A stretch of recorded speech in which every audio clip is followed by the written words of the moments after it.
छत्रपती शिवाजी महाराज जगावं कसं हे आपल्या समोर जिवंत आणि ज्वलंत उदाहरण मांडणारे धर्मवीर संभाजीराजे भोसले, राज्यघटनेचे शिल्पकार डॉक्टर बाबासाहेब आंबेडकर, शिक्षणाची ज्ञानगंगा घरोघरी पोहोचवणाऱ्या सावित्रीबाई फुले व ज्योतिबा फुले, ज्या मातीमध्ये माझा जन्म झाला, ज्या मातीमध्ये मी लहानचा मोठा झालो, ज्या मातीमध्ये मी खेळलो बागडलो, ती संत एकनाथांची जन्मभूमी, संत ज्ञानेश्वराची जन्मभूमी आणि त्या पैठण नगरीचं या सर्वांना मी प्रथम महावंदन करतो आणि मी स्मित नमनाथ रवगळे पाटील मी माझ्या भाषणाला सुरुवात करतो.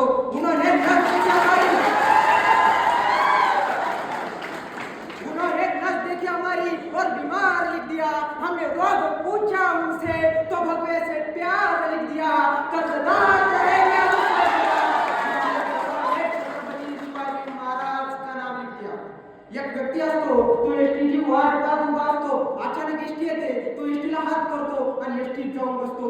कंडक्टर म्हणतो तिकीट घ्या, तिकीट घ्या. त्यावेळेस हा व्यक्ती म्हणतो मला 2 तिकीट पाहिजेत. कंडक्टर हुशार होता. कंडक्टर म्हणतो तुम्ही तर एकटे आहात ना, 1 तिकीट घ्या ना. 2 तिकीट कशासाठी? त्यावेळेस हा व्यक्ती म्हणतो एक हरवलं तर दुसरं पाहिजे ना. कंडक्टर म्हणतो एक हरवलं तर दुसरं आणि दुसरं हरवलं तर मग काय कराल? त्यावेळेस तो व्यक्ती खिशात हात घालतो आणि मोफत एसटीचा पास दाखवतो आणि म्हणतो हा मोफत एसटीचा पास मी कशासाठी काढून ठेवलाय?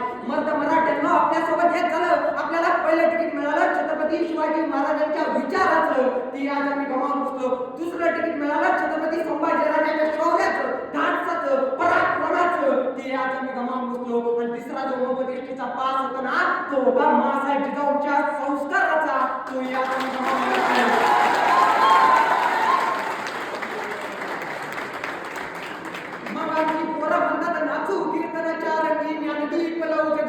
असे म्हणणारे नामदेवराय कुठे दिसत नाही, पण आवाज वाढवण्याची तुला आईची शपथ आहे असे म्हणणारे पोरं मात्र गल्ली गल्लीमध्ये पाहायला मिळतात. और तू मुझे खून दो मैं तुम्हें आजादी दूंगा असे म्हणणारे सुभाषचंद्र बोस कुठे पाहायला मिळत नाही, पण तू मुझे गाय छाप दो मैं तुम्हें चुना दूंगा असे म्हणणारे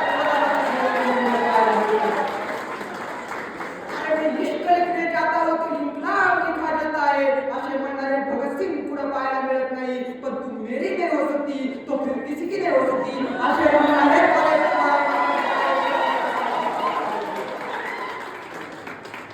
आणि परिस्थिती पाहून एक कवी खूप छान प्रकारे लिहितो. अरे कोई मरे होटो केले तर कोई मरे नोटो केले, अरे कोई मरे होटो केले तर कोई मोरे नोटो केले, होते भगतसिंग जिंदा तर कोई देश उद्योग हम किती हराम जादो केले मरे.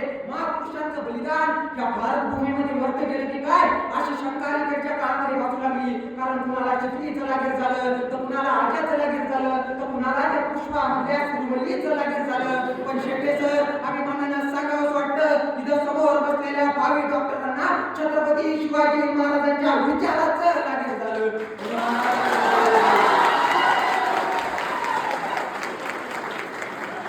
काय परिस्थिती होती शिवरायांच्या जन्मापूर्वी या महाराष्ट्रात? 5 सुलतानी सत्ता या महाराष्ट्राच्या उरावर काय काय नाचत होती. पोटचं पोट सोडा पण गवताच्या काडीला आणि धान्याच्या बियाला सुद्धा उगवायची भीती वाटायची. गेल्या महासाहेब शिवाजी देवीकडे म्हणाले दे मला असा पुत्र जो निर्माण करू शकेल स्वराज्य. स्वराज्य म्हणजे दिंडुड्यांचं कष्टकऱ्यांचं सर्वकऱ्यांचं राज्य. या ऐकून धानाला एक पाजर फुटला, वाऱ्याची गती शांत झाली आणि फाल्गुन मध्ये 1552 म्हणजे 19 फेब्रुवारी 1630 रोजी शिवरायांचा जन्म झाला.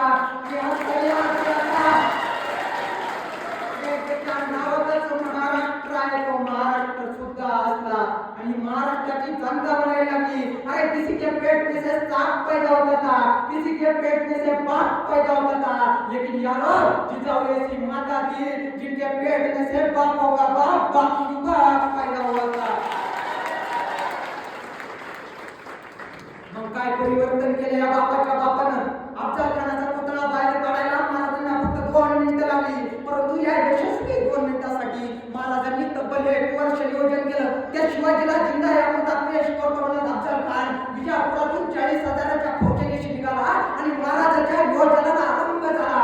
महाराजांनी त्या अफजल खानाचा हत्ती 20 देऊन मारला. तत्कालीन काळात स्वारीला निघालेल्या सरदाराचा हत्ती मरणं म्हणजे प्रचंड मोठा अपशकुन. त्यामुळे खानाचं मानसिक खच्चीकरण झालं. ते इतकं झालं की त्यानं येता आपल्या 60 बायकाच्या गर्दनी छाटल्या, त्याचे मुर्दे पाडले आणि मग पुढे निघाला का? परत लोकांना याची खात्री नाही. शिवाजी महाराजांनी खानाच्या भेटीसाठी निवडलाय प्रतापगड. काय निवडलाय प्रतापगड? तिथं महाबळेश्वर जवळ म्हणून नाही हो, झाडा झोपाचा आहे, दर्या पर्याचा आहे, कमाऱ्यांचा आहे, दिवसा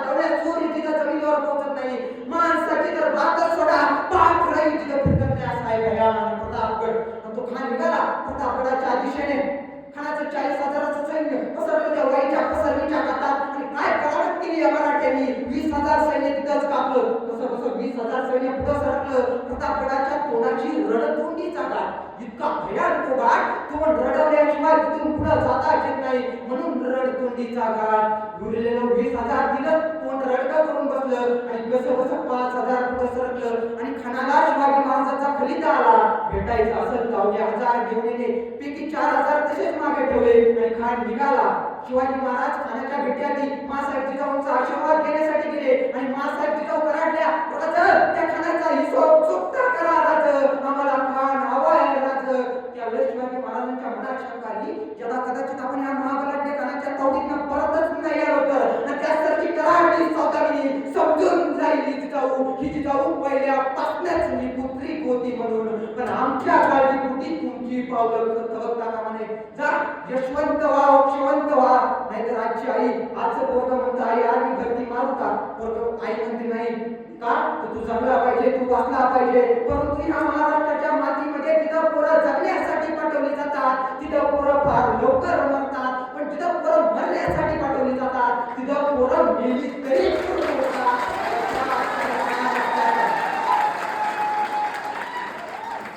महाराष्ट्राचा इतिहास कुणी रुग्या सुंग्याने लिहिला नाही. या महाराष्ट्राचा इतिहास लिहिलाय घोड्याच्या टापानं आणि तलवारीच्या पात्यानं.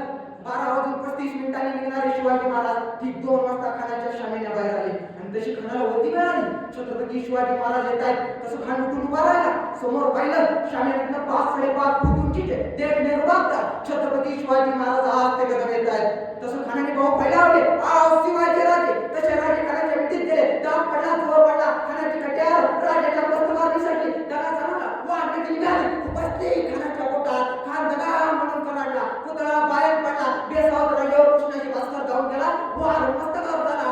राजा भेटकावले आणि या संधीचा फायदा उचलत सय्यद बंडाचा दांडपट्टा राजाच्या मस्तकावर चालणार एवढ्या जीवामालाच्या दांडपट्ट्याला सय्यद बंडाचा वर उडवला आणि इतिहास सपट फुटला. होता जीवाट म्हणून वाचला.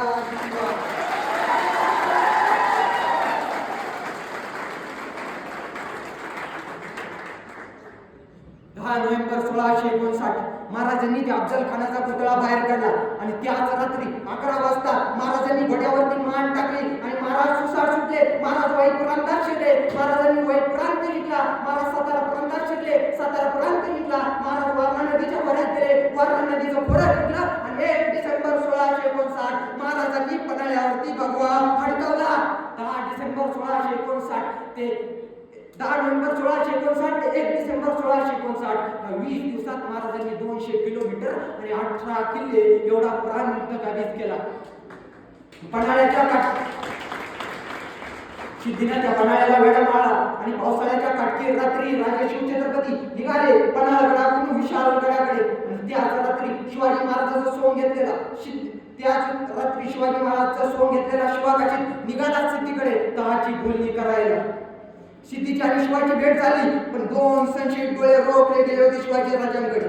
ते 2 संशयित डोळे फुटले, हे शिवाजी नाही हो सकता. तसं सिद्धीच्या मनातून नंगी तलवार निघाली, सप्तशी झाली, रक्ताची चटणी अग्नीचा कलर उडाला आणि सिद्धी विचारता झाला की तू हे शिवाजी आणि शिवा सांगता झाला हा मेली हो शिवाजी. 1 2 3 4 5 वार झाले. सिद्धी विचारत राहिला आणि शिवा सांगत राहिला मेली हो शिवाजी.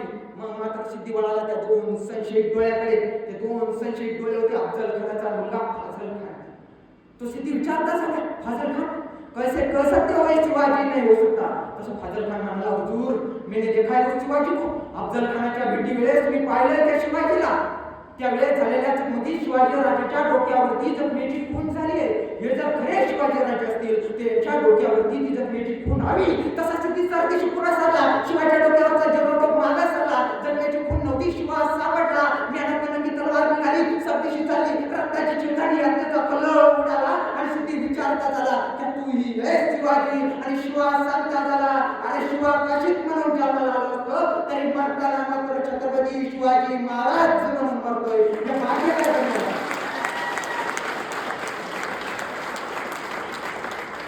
खान नावाचा राक्षस या स्वराज्यावरती चालून आला आणि त्यावेळेस स्वराज्याचे सरसेनापती होते प्रतापराव गुजर. प्रतापराव गुजरांनी त्या बैलगाड्याला आडवा तिरवा फिरवला, पण आमच्या प्रतापरावाकडून एक चूक झाली. शरण आलेल्याला मरण द्यायचं नाही ही छत्रपती शिवाजी महाराजांची शिकवण. म्हणून प्रतापरावांनी त्या बैलखाण्यासारख्या राक्षसाला जिवंत सोडलं. आणि तसा रायगडाहून प्रतापरावांसाठी कलित आला. प्रतापराव ही कोणती सेनापतीगिरी केली तुम्ही, ही तर चापलूसगिरी केली तुम्ही. प्रतापराव त्या बैलखाण्याचं मस्तक छाटल्याशिवाय तोंड दाखवणारा प्रतापराव आला. आणि एक दिवस बातमी मिळाली, तो बलौल खान त्याने श्रीच्या खिंडीत 17,000च्या फौजेने शित्तळ टोकून बसलाय. आणि अवघ्या 6 सरदाराशी प्रतापराव निघाले. अरे वेडे तो वीर मराठे दौडले 7, जर काय 7ही कारण उलका पाळत झाला की काय. समोर 17,000 सैनिक, हजारो घोडे, हजारो उंट, समोर मृत्यू दिसतोय. आणि प्रतापराव आपल्या सैन्यांना सांगतात, अरे आपण किती आहोत याच्यापेक्षा आपण कोण आहोत हे महत्वाचं. अरे आपण मराठी आहोत. वाघाच्या जात्या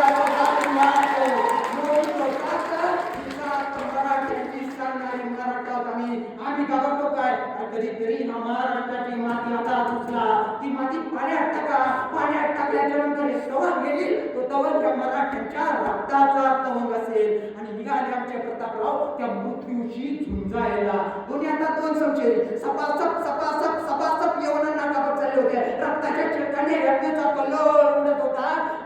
आणि आमच्या प्रतापरावाचं ते शौर्य, ते धाडस, ते पराक्रम पाहून मुघल म्हणत राहिले, क्या खिलाते मराठी अपने बच्चों को, क्यों नहीं पैदा होता ऐसा एक भी सुरमा हमारे जमाने में. अरे मराठी काय खाऊ घालतात त्यांच्या पोरांना, कारण जन्माला तसा एक तरी वाघ आमच्या कुळामध्ये जन्माला. अरे कशातील प्रतापरावांसारखे गरज मराठी तुमच्या पोटी जन्माला.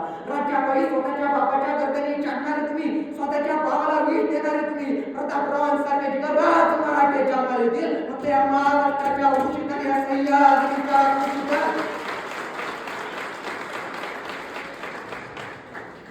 वाघासारखे लढणारे आमचे प्रतापराव शेवटी धारातीर्थी पडले. आणि आमच्या प्रतापरावाच्या रक्ताचा शेवटचा थेंब छत्रपती शिवाजी महाराजांना सांगत होता, राजा राजा तुमचा प्रतापराव गेला, राजा तुमचा प्रतापराव या मातीत मेला. राजा तुमचा प्रतापराव नुसत्या मातीत नाही मेला, राजा तुमचा प्रतापराव या मातीसाठी मेला. अहो मातीत मरणारे काही असतात, पण मातीसाठी मरणारे फक्त मराठेच असतात हे सांगून गेला. मी ज्यावेळेस शाळेत होतो, मी त्यावेळेस अनेक वक्तृत्व स्पर्धा गाजवल्या. अनेक वक्तृत्व स्पर्धेची पारितोषिकं माझ्या शाळेला मिळून दिली. त्यावेळेस माझे सर मला नेहमी सांगायचे, सुमित खूप छान बोलतोस, खूप भारी बोलतोस, खूप अप्रतिम बोलतोस, भविष्यातही खूप छान बोलशील, खूप भारी बोलशील, खूप अप्रतिम बोलशील, याबद्दल तीळ मात्र शंका नाही. परंतु सुमित वक्तृत्व म्हणजे केवळ मोठ्याने बोलणं, मोठ्याने ओरडणं किंवा मोठ्याने कल्ला करणं म्हणजे वक्तृत्व नव्हे. वक्तृत्व म्हणजे वक्त्याने बोलावं आणि वक्त्याच्या मुखातून निघणारा प्रत्येक शब्द निशब्द या त्यांनी मोठ्या प्रमाणे चालावं म्हणजे वक्तृत्व. आणि आशा करतो की आज इथं बसलेल्या समोर बसलेल्या रसिक मायबापांनी माझा शब्द निशब्द मोठ्या प्रमाणे चालला असावा. एवढं बोलतो आणि थांबतो. जय हिंद, जय महाराष्ट्र.